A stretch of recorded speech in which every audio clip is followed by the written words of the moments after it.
Hello friends, welcome to R V tailoring and R E embroidery. ಇವತ್ತಿನ ವಿಡಿಯೋದಲ್ಲಿ ಏನು ವಿಷಯ ಇರುತ್ತೆ ಅಂದರೆ, ನೋಡ್ತಿದ್ದೀರಲ್ಲ, ಈಗ ಟ್ರೆಂಡಲ್ಲಿರುವಂಥ ಫ್ರಂಟ್ ಬಾರ್ಡರ್ ಡಿಸೈನನ್ನು ಹೇಗೆ ಒಂದು 10 ನಿಮಿಷದ ಒಳಗೆ ರೆಡಿ ಮಾಡ್ಕೊಳ್ಳೋದು, ಜೊತೆಗೆ ವಿತೌಟ್ ಕ್ಯಾನ್ವಸ್ ಇಲ್ಲದೇ ಇಷ್ಟು ನೀಟಾಗಿ ಪರ್ಫೆಕ್ಟಾಗಿ ಹೇಗೆ ಸ್ಟಿಚ್ ಮಾಡೋದಂತ ಈ ವಿಡಿಯೋದಲ್ಲಿ ನಿಮಗೆ ತೋರಿಸ್ಕೊಡ್ತಿದ್ದೀನಿ. ಹಾಗಿದ್ರೆ ವಿಡಿಯೋ ಲೇಟ್ ಮಾಡೋದು ಬೇಡ, ಬನ್ನಿ ಶುರು ಮಾಡೋಣ. ಬೇಗ ಕಡಿಮೆ ಸಮಯದಲ್ಲಿ ಹೇಗೆ ನಾವು ಇದನ್ನು ಕಲ್ತ್ಕೊಳ್ಳೋದು, ಜೊತೆಗೆ ಇದಕ್ಕೆ ಎಷ್ಟರ ರೇಟನ್ನು ತಗೋತೀನಿ ಅನ್ನೋದನ್ನು ಈ ವಿಡಿಯೋದಲ್ಲಿ ಹೇಳ್ತಿದ್ದೀನಿ. ಜೊತೆಗೆ ಈಗ ಕಟಿಂಗ್ ವಿಡಿಯೋ ಈಗಾಗಲೇ ಅಪ್ಲೋಡ್ ಮಾಡಿದ್ದೀನಿ, ಅದನ್ನು ನೀವು ನೋಡಿಲ್ಲ ಅಂದರೆ ನನ್ನ ಪ್ರೀವಿಯಸ್ ವಿಡಿಯೋದಲ್ಲಿ ಹಾಕಿರ್ತೀನಿ ನೋಡಿ. ಈಗ ನಾನು ಲೈನಿಂಗ್ ಮೇಲೆ ಮೇನ್ ಫ್ಯಾಬ್ರಿಕನ್ನು ಉಲ್ಟಾ ಹಾಕ್ಕೊಂಡು ಸ್ಟಿಚ್ಚನ್ನು ಮಾಡ್ಕೋತಿದ್ದೀನಿ. ಈಗ ಈ ರೀತಿ ಇರುವಂತಹ ಡಿಸೈನ್ಗಳನ್ನು ನೀವು ಕಲಿತು ಸ್ಟಿಚ್ ಮಾಡೋದ್ರಿಂದ ನಿಮಗೆ ಹೆಚ್ಚು ಕಸ್ಟಮರ್ ಜೊತೆಗೆ ನೀವೇನು ದಿನ ಸಂಪಾದನೆ ಮಾಡ್ತೀರಲ್ಲ, ಈಗ ಪ್ಲೈನ್ ಬ್ಲೌಸ್ ಹೊಲ್ದು ನೀವು ಒಂದು 200 ರೂಪಾಯಿ ಸಂಪಾದನೆ ಮಾಡ್ತೀರಾ ಅಂತಂದರೆ, ಇದಕ್ಕೆ ಒಂದು 3-4 ಬ್ಲೌಸ್ ಹೊಲ್ದಷ್ಟು ಇದಕ್ಕೆ ಡಿಸೈನ್ಗೆ ದುಡ್ಡನ್ನು ತಗೋಬೋದು. ಹಾಗಾಗಿ ನೀವು ಯಾವಾಗಲೂ ಈಗ ಬೇಸಿಕ್ ನಿಮಗೆ ಗೊತ್ತಿದೆ ಅಂತಂದಾಗ ನೀವು ಎಷ್ಟೊಂದು ಜನ, ಈಗ ನಾವೆಲ್ಲ ಹೇಳ್ಕೊಡ್ತಾ ಇರುವಂಥದ್ದನ್ನು ನೀಟಾಗಿ ನೋಡಿ ಕಲ್ತ್ಕೊಂಡ್ರೆ ಬಿಗಿನರ್ಸ್ಗಳು ಆರಾಮಾಗಿ ನಿಮ್ಮ ಬಿಸ್ನೆಸ್ಸನ್ನು ನೀವು ಇನ್ಕ್ರೀಸ್ ಮಾಡ್ಕೊಳ್ಳೋದಕ್ಕೆ ಹೆಲ್ಪ್ ಆಗುತ್ತೆ. ಈಗ ನೋಡಿ, ಕಟಿಂಗ್ ಮಾಡ್ಕೊಂಡು ಸ್ವಲ್ಪ ಸುತ್ತ ಈ ಕರು ಮೂಲೆಗಳಲ್ಲೆಲ್ಲ ನ್ಯಾಚ್ ಮಾಡ್ಕೋತೀನಿ. ಈ ನ್ಯಾಚ್ ಮಾಡ್ಕೊಳ್ಳೋ ಉದ್ದೇಶ ಏನಂತಂದರೆ, ಈ ಮೂಲೆಗಳಲ್ಲೆಲ್ಲ ಡಿಸೈನ್ಸ್ ಎಲ್ಲ ನೀಟಾಗಿ ಫೋಲ್ಡಿಂಗ್ ಆಗುತ್ತೆ ಅಂತ ಹೇಳಿ. ಹಾಗಾಗಿ ಎಷ್ಟು ಈಸಿಯಾಗಿದೆ ಅಲ್ವಾ? ತುಂಬಾ ಈಸಿಯಾಗಿರುವಂಥ ಡಿಸೈನ್ಗಳನ್ನು ಕಲ್ತ್ಕೊಂಡ್ರೆ ಕೆಲಸ ಕಡಿಮೆ ಇರುತ್ತೆ, ಆದರೆ ನಾವು ತಗೊಳ್ಳುವಂಥ ಡಿಸೈನ್ಗೆ ದುಡ್ಡು ತಗೊಳ್ತೀವಲ್ಲ, ಚಾರ್ಜ್ ಮಾಡ್ತೀವಲ್ಲ, ಅದು ಒಳ್ಳೆ ನಾವು ಚಾರ್ಜನ್ನು ಮಾಡ್ಬೋದು. ಈಗ ನೋಡಿ, ಇಲ್ಲಿ ಸ್ಟಿಚ್ ಮಾಡುವಾಗ ನಾವು ಯಾವ ರೀತಿ ಕರುವಾಗಿ ಕಟಿಂಗ್ ಮಾಡಿರ್ತೀವೋ ಆ ರೀತಿಯೇ ನೀಟಾಗಿ ಒಳಗಡೆಯಿಂದ ನೋಡಿ, ಲೆಫ್ಟ್ ಹ್ಯಾಂಡಿಂದ ನಾನು ಹೆಲ್ಪನ್ನು ತಗೊಂಡು ನೀಟಾಗಿ ಅದನ್ನು ನೀಟಾಗಿ ಬರೋ ರೀತಿ ಬಟ್ಟೆಯನ್ನು ತಳ್ಕೊಬೇಕು. ಇಲ್ಲಾಂದರೆ ಏನಾಗುತ್ತೆ, ಮೇಲ್ಗಡೆ ಇರುವಂಥ ಫ್ಯಾಬ್ರಿಕ್ ಮುಂದೆ ಬಂದುಬಿಡುತ್ತೆ, ಆ ಡಿಸೈನ್ ನಮಗೆ ಪರ್ಫೆಕ್ಟಾಗಿ ಕಾಣಿಸೋದಿಲ್ಲ. ಹಾಗಾಗಿ ಈ ರೀತಿ ನಿಧಾನವಾಗಿ ಇಲ್ಲೇ ಒಂದು ಸ್ವಲ್ಪ ಟೈಮ್ ಹಿಡಿಯುವಂಥದ್ದು ನಮಗೆ. ಆದ್ರೂ ನೀವು ಪರ್ಫೆಕ್ಟಾಗಿ ನೀಟಾಗಿ ಸ್ಟಿಚಿಂಗನ್ನು ಕೊಟ್ಟರೆ ನಿಮಗೆ ಏನಿದೆಯಲ್ಲ, ನಿಮ್ಮ ಬಿಸ್ನೆಸ್ ಇನ್ಕ್ರೀಸ್ ಮಾಡ್ಕೊಳ್ಳೋದಕ್ಕೆ ತುಂಬಾ ಹೆಲ್ಪ್ ಆಗುತ್ತೆ. ಹಾಗಾಗಿ ಈ ವಿಡಿಯೋನ ಮಿಸ್ ಮಾಡದಂತೆ, ಒಂದು ಸತ ಅರ್ಥ ಆಗಿಲ್ಲ ಅಂದರೆ ಇನ್ನೂ ಒಂದು ಸತಿ ನೋಡಿ, ತುಂಬಾ ನೀಟಾಗಿ ಅರ್ಥ ಆಗುತ್ತೆ ಅಂತ ಹೇಳ್ತಾ ನೋಡಿ. ಈ ರೀತಿ ಡಿಸೈನ್ಸ್ಗಳನ್ನು ಮಾಡೋದ್ರಿಂದ ನಾನು ಈಗಾಗಲೇ ಹೇಳ್ದಂಗೆ ನಿಮಗೆ ಒಬ್ಬರಿಂದ ಒಬ್ಬರು ಒಂದೊಂದು ದೊಡ್ಡ ಆರ್ಡರ್ಗಳು ಸಿಗಬಹುದು. ಹಾಗಾಗಿ ನೀವು ಮಾಡುವಂಥ ಡಿಸೈನಲ್ಲಿ ಎಷ್ಟು ಪರ್ಫೆಕ್ಟ್ ಕೊಡ್ತೀರಾ ಅನ್ನೋ ಅಂಥದ್ದು. ಈಗ ನೋಡಿ, ಇದಕ್ಕೆ ಬಾರ್ಡರನ್ನು ಅಟ್ಯಾಚ್ ಮಾಡ್ತಿದ್ದೀನಿ. ಬಾರ್ಡರ್ ಎರಡೂ ಕಡೆ ಸೈಡನ್ನು ನಾನು ಸ್ಟಿಚ್ ಮಾಡ್ಕೊಂಡಿದ್ದೀನಿ. ಸ್ಟಿಚ್ ಮಾಡಿಕೊಂಡು ಈ ಎರಡು ಕಡೆ ಬಾರ್ಡರನ್ನು ಸ್ಟಿಚ್ ಮಾಡೋದ್ರಿಂದ ನಮಗೆ ಸ್ಟಿಚಿಂಗು ನೀಟಾಗಿ ಬರುತ್ತೆ. ನಾವು ಅಲ್ಲೇ ಫೋಲ್ಡಿಂಗ್ ಮಾಡ್ಕೊಳ್ಳೋದಕ್ಕಿಂತ ನೀಟಾಗಿ ನಾವು ಎರಡೂ ಕಡೆ ಸ್ಟಿಚಿಂಗ್ ಮಾಡಿಕೊಂಡ್ರೆ ಅದು ಯಾವ ರೀತಿ ಇದೆ.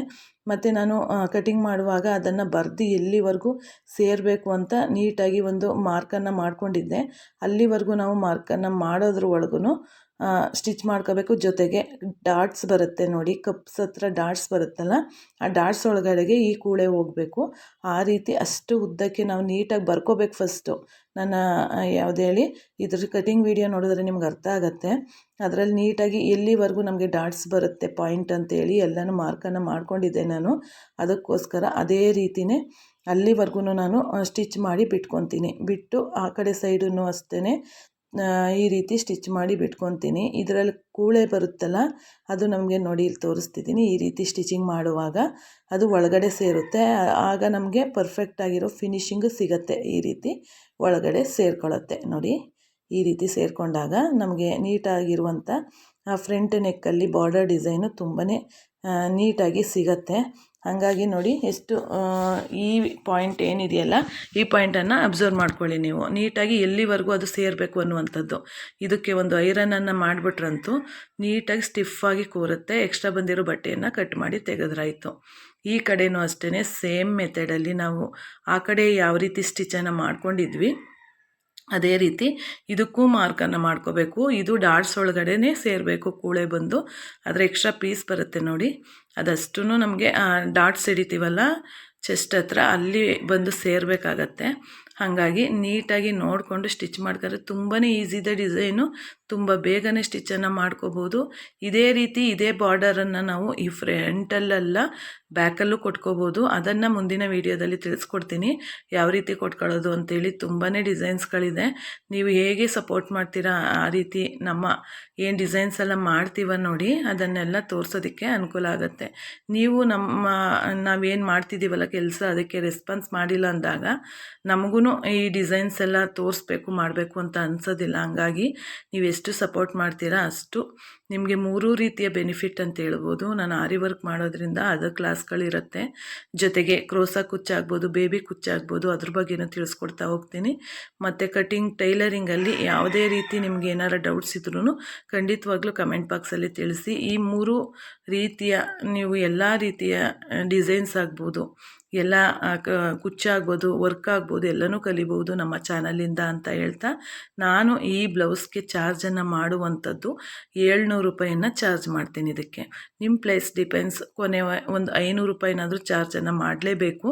ಹಾಗಾಗಿ ನೀವು ತುಂಬಾ ಕೆಲಸ ಇದೆ. ಮತ್ತು ಹಿಂದೆನೂ ಬರುತ್ತೆ ಡಿಸೈನು, ಬರೀ ಫ್ರಂಟಲ್ಲಿ ಅಷ್ಟೇ ಅಲ್ಲ, ಇದೇ ಫ್ರಂಟಲ್ಲಿ ಈ ಡಿಸೈನ್ ಬಂದ್ರೂ ಹಿಂದೆನೂ ಇದೇ ಡಿಸೈನ್ ಬರುತ್ತೆ. ಈಗ ನಾನು ಇದನ್ನು ಪರ್ಫೆಕ್ಟಾಗಿ ಫಿನಿಶಿಂಗನ್ನೇ ಯಾವ ರೀತಿ ಕೊಡೋದು, ಈಗ ಬಾರ್ಡರನ್ನು ಸೇರಿಸ್ಬಿಟ್ರೆ ಅದು ಈ ಎಕ್ಸ್ಟ್ರಾ ಕೂಳೆ ಈಚೆ ಕಾಣಿಸ್ತಿದೆ, ಅದು ಕಾಣಿಸ್ತಿರೋ ರೀತಿ ಯಾವ ರೀತಿ ನಾನು ಸ್ಟಿಚ್ ಮಾಡ್ತೀನಿ ಅಂತ ಈಗ ನೋಡ್ಕೊಳ್ಳಿ. ನೀವು ಒಂದು ದಿನಕ್ಕೆ ಒಂದು ಬ್ಲೌಸನ್ನು ಸ್ಟಿಚ್ ಮಾಡಿದ್ರು ಸಾಕು, ನಿಮಗೆ 700 ರೂಪಾಯಿ ಅಷ್ಟು ಬಂದುಬಿಡುತ್ತೆ. ಒಂದು 100 ರೂಪಾಯಿ ಕಡಿಮೆ ಆದ್ರೂ ಒಂದು 500 ರೂಪಾಯಿ ತಗೊಂಡ್ರೂ ಯಾವುದೇ ಲಾಸ್ ಇಲ್ಲ. ನೀವು ಈಗ ಬಿಗಿನರ್ಸ್ ಆಗಿದ್ದರೆ ಒಂದು 500 ಅಥವಾ 400 ರೂಪಾಯಿ ತಗೊಂಡ್ರು ಯಾವುದೇ ಲಾಸ್ ಇಲ್ಲ. ಈಗ ನಾವು ಸ್ಟಿಚ್ ಮಾಡ್ತಾ ಇರೋದ್ರಿಂದ ಇಷ್ಟು ಚಾರ್ಜ್ ಮಾಡಲೇಬೇಕಾಗತ್ತೆ. ನೋಡಿ, ನಾವು ಯಾವ ಜಾಗದಲ್ಲಿ, ಒಂದು ಹಳ್ಳಿ ಆಗಿರ್ಬೋದು, ನೀವು ಸಿಟಿಲಿದ್ದರೆ ನಡೆಯುತ್ತೆ. ಹಳ್ಳಿ ಅಂತಂದಾಗ ಅವ್ರು ಅಷ್ಟೊಂದು ದುಡ್ಡು ಒಂದು ಬ್ಲೌಸ್ಗೆ ಕೊಡೋದಕ್ಕೆ ಇದು ಮಾಡ್ತಾರೆ. ಹಾಗಾಗಿ ನೀವು ನೋಡಿಕೊಂಡು ಚಾರ್ಜನ್ನು ಮಾಡ್ಕೊಳ್ಳಿ. ನೋಡಿ, ಫ್ರಂಟಲ್ಲಿ ಈಗ ನೋಡಿ ಇಲ್ಲಿ ಮಾಡ್ತಾ ಇರುವಂಥ ಸ್ಟಿಚಿಂಗು ನಿಮಗೆ ತುಂಬಾ ಇಂಪಾರ್ಟೆಂಟ್ ಆಗುತ್ತೆ. ಈ ಸ್ಟಿಚಿಂಗ್ ಮಾಡಿಬಿಟ್ಟು ನಾನು ತೋರಿಸ್ಕೊಡ್ತೀನಿ ಯಾವ ರೀತಿ ಫಿನಿಶಿಂಗ್ ಬಂದಿದೆ ಅಂತೇಳಿ. ಈ ರೀತಿ ಮಾಡೋದ್ರಿಂದ ತುಂಬಾ ಪರ್ಫೆಕ್ಟ್ ಆಗಿರುವಂಥ ಫಿನಿಶಿಂಗ್ ನಿಮ್ಗೆ ಸಿಗುತ್ತೆ. ಜೊತೆಗೆ ನೋಡೋದಕ್ಕೆ ತುಂಬಾ ಚೆನ್ನಾಗಿ ಕಾಣಿಸುತ್ತೆ. ವೇರ್ ಮಾಡಿದಾಗ ನೋಡ್ಬೋದು ಯಾವುದೇ ಕೂಳೆ ಕಾಣಿಸ್ತಿಲ್ಲ, ಮತ್ತು ನಮಗೆ ಅಲ್ಲಿ ಸ್ಟಿಚ್ ಮಾಡಿದ್ದೀವಿ ಅಂತಲೂ ಅನಿಸ್ತಿಲ್ಲ. ಇದನ್ನು ಯಾವ ರೀತಿ ಕಟಿಂಗ್ ಮಾಡಿದ್ದೀರಾ, ಇಲ್ಲ ಹೊಸ್ದಾಗಿ ನೋಡೋರ್ಗಾದರೆ ಕಟಿಂಗ್ ಮಾಡಿ ಸೇರಿಸಿದಾರೇನೋ ಅನ್ನುವಂಥ ರೀತಿಯಲ್ಲಿ ಫಿನಿಶಿಂಗ್ ಕಾಣಿಸುತ್ತೆ. ಆದರೆ ನಾವು ಕಟಿಂಗ್ ಮಾಡಿರಲ್ಲ. ನೋಡಿ, ಇಷ್ಟು ನೀಟಾಗಿ ಫಿನಿಶಿಂಗ್ ಬರುತ್ತೆ. ಈ ರೀತಿ ಫಿನಿಶಿಂಗ್ ಕೊಟ್ಟಾಗ ನಿಮಗೆ ನೀಟಾಗಿ ಯಾವುದೇ ಚಾರ್ಜನ್ನು ಯಾಕೆ ಇಷ್ಟು ಅಷ್ಟು ಅಂತ ಕೇಳದೆ ನಿಮಗೆ ಚಾರ್ಜನ್ನು ಕೊಡ್ತಾರೆ ಅಂತ ಹೇಳ್ತಾ, ನೀವು ಯಾವ ರೀತಿ ಇನ್ಕ್ರೀಸನ್ನು ಮಾಡ್ಕೋಬೋದು, ನಮ್ಮ ಬಿಸ್ನೆಸ್ಸನ್ನು ಇನ್ಕ್ರೀಸ್ ಮಾಡ್ಕೊಳ್ಳೋದಕ್ಕೆ ಇವೆಲ್ಲ ಸಣ್ಣ ಸಣ್ಣ ಒಂದು ಮೆಥಡ್ ಅಂತಲೇ ಹೇಳ್ಬೋದು.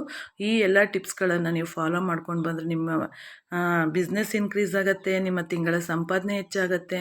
ಒಂದು ದಿನಕ್ಕೆ ಇಲ್ಲ ಅಂತಂದರೂ ಒಂದು 2,000 3,000 ರೂಪಾಯಿನ ನೀವು ಸಂಪಾದನೆ ಮಾಡ್ಬೋದು ಒಂದು ಡಿಸೈನ್ ಬ್ಲೌಸನ್ನು ಸ್ಟಿಚ್ ಮಾಡೋದ್ರಿಂದ.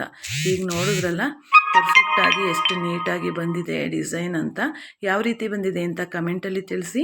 ಮತ್ತು ಏನಾದರೂ ಡೌಟ್ಸ್ ಇತ್ತು ಅಂತಂದರೆ ಕಮೆಂಟ್ ಬಾಕ್ಸಲ್ಲಿ ತಿಳಿಸಿ. ನೀವು ಏನೇ ಡೌಟ್ಸ್ ಇದ್ದರೂ ಕ್ಲಿಯರ್ ಮಾಡೋದಕ್ಕೆ ನಾನು ಪ್ರಯತ್ನ ಪಡ್ತೀನಿ ಅಂತ ಹೇಳ್ತಾ, ಮುಂದಿನ ಇನ್ನೊಂದು ಬ್ಯೂಟಿಫುಲ್ ಡಿಸೈನೊಂದಿಗೆ, ಜೊತೆಗೆ ಆರಿ ವರ್ಕೊಂದಿಗೆ ನಿಮ್ಮನ್ನು ಭೇಟಿಯಾಗ್ತೀನಿ. ಈ 3 ನೀವು ಕಲಿಬೇಕು ಅಂತಂದಾಗ ನಮ್ಮ ಚಾನಲನ್ನು ಸಬ್ಸ್ಕ್ರೈಬ್ ಮಾಡ್ಕೊಳ್ಳಿ ಫ್ರೆಂಡ್ಸ್. ಆದಷ್ಟು ಲೈಕ್ ಮಾಡಿ, ಶೇರ್ ಮಾಡಿ.